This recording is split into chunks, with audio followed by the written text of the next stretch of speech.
Animal Crossing City Folk is being positioned as the Wii's big game for the holidays, inviting players to once again escape to an easy life of fishing, neighborly conversation, and interior decorating.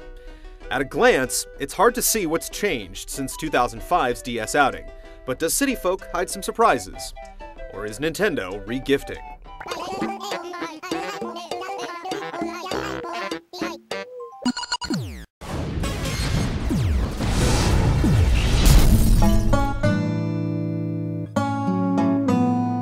When you first start City Folk, you can either create a new character or migrate from the DS game.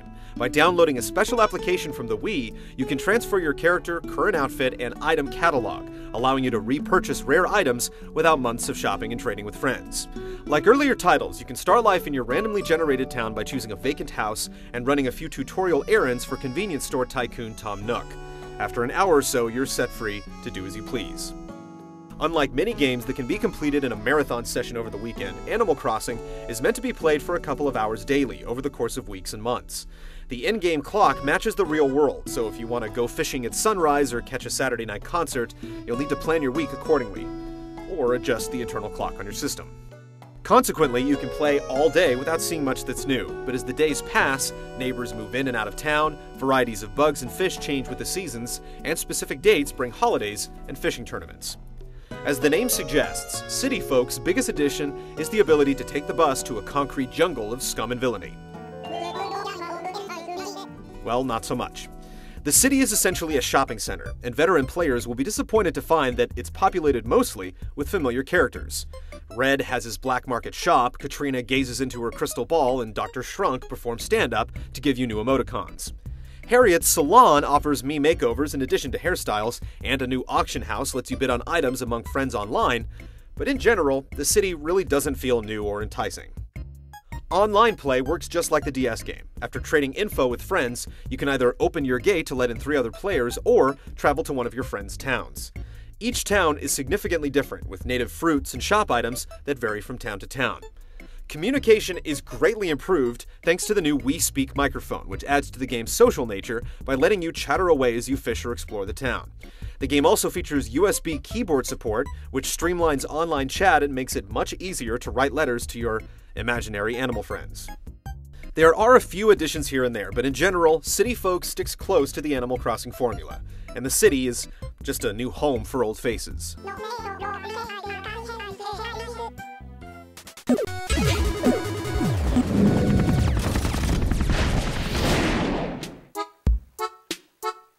Playing Animal Crossing is about communicating, collecting, and creating. You have a mortgage to pay, but there are no due dates, so you can ignore it or pay it off however you choose. Talking with animal neighbors, running errands, and sending letters is often rewarded with gifts in return. As silly as it sounds, it's easy to connect to the different personalities, and animals will worry if you've been away for a while or if you get stung by bees. They may approach you to buy an item you're carrying or even ask you to play a game of hide and seek.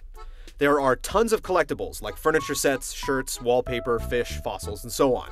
Obsessive players can go all out, but others can simply look forward to a huge variety of new items and surprises. Or that's the way it should be. Unfortunately, recycled content strikes again. Veteran players will recognize most of the game's collectibles, and there aren't any new item groups either. More decorative types may focus on fashion and design. You can start a local trend by creating a GT t-shirt and displaying it at the local store. As you pay off your house, you'll have opportunities to expand it multiple times, giving you more room to place furniture that matches your style. And outdoors, you can do some minor landscaping by planting trees and flowers and chopping down trees that you don't want. The Wii Remote doesn't add much. The pointer is used to navigate menus or to move your player as an alternative to the analog stick. Simple motions let you swing your net or reel in a fishing line, and the control pad features handy shortcuts that let you switch your pocket tools without opening a menu. There's a lot to do in Animal Crossing, whether you're fishing with friends, building a snowman, or teasing Mr. Rossetti. The problem is that it's the same things we've been doing for years. There's really not much gameplay per se. It's more of a series of tedious exercises that have to be completed to collect more stuff. Unfortunately, it's the exact same stuff we've collected before, providing little incentive for fans of the series.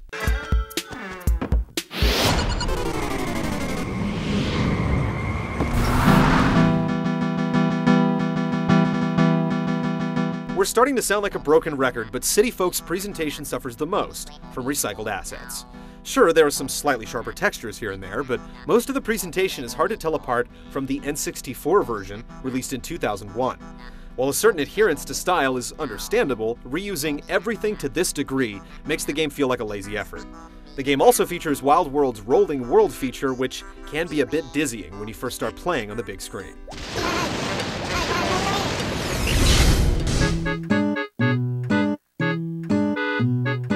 It's been 3 years since the previous Animal Crossing on the DS, but City Folk is virtually identical and costs $20 more. If you're new to the series, or skip the portable version, it's a charming game that can become addictive for those who like to collect things. But if you've played Animal Crossing in the past and got your fill before moving on, both you and your wallet will feel an overwhelming sense of déjà vu.